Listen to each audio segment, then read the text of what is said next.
ଆଜି ଜାଣିବା କାଳିଆ ଯୋଜନାରେ ଦ୍ୱିତୀୟ ପର୍ଯ୍ୟାୟର ଟଙ୍କା। କାଳିଆ ଯୋଜନାର ପ୍ରଥମ ପର୍ଯ୍ୟାୟ ଟଙ୍କା ଆସିଯାଇଥିଲା ପ୍ରତ୍ୟେକଙ୍କ ଆକାଉଣ୍ଟକୁ 5,000 ଟଙ୍କା। ଦ୍ୱିତୀୟ ପର୍ଯ୍ୟାୟରେ ମଧ୍ୟ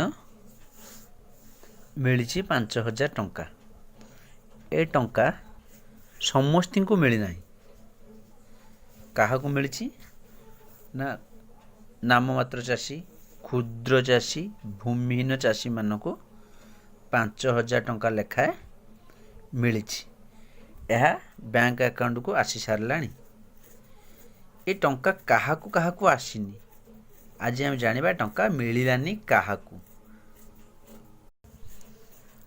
କାଳିଆ ଯୋଜନାର ଦ୍ୱିତୀୟ ପର୍ଯ୍ୟାୟ ଟଙ୍କା ସେଇମାନଙ୍କୁ ମିଳିଛି ଯେଉଁମାନଙ୍କ ନାମ ସଠିକ୍ ଭାବେ ଦ୍ୱିତୀୟ ପର୍ଯ୍ୟାୟରେ ପଞ୍ଜୀକରଣ ହୋଇଛି।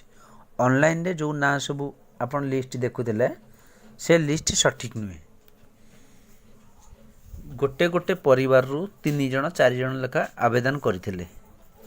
ସରକାର ଏହାକୁ ରିଜେକ୍ଟ କରିଦେଇଛନ୍ତି। ଗୋଟିଏ ଫର୍ମରେ ଗୋଟିଏ ପଟାରେ ଗୋଟିଏ ପରିବାରରୁ 3 ଜଣ 4 ଜଣ ସେମାନଙ୍କ ନାଁ ସରକାର କାଟି ଦେଇଛନ୍ତି।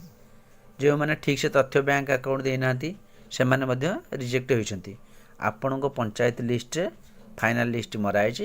ଏହା ଦେଖନ୍ତୁ, ଏଥିରେ ଯଦି ଆପଣଙ୍କ ନାଁ ଅଛି ତାହେଲେ ଆପଣଙ୍କ ଆକାଉଣ୍ଟକୁ ସୁନିଶ୍ଚିତ ପଇସା ଆସିବ।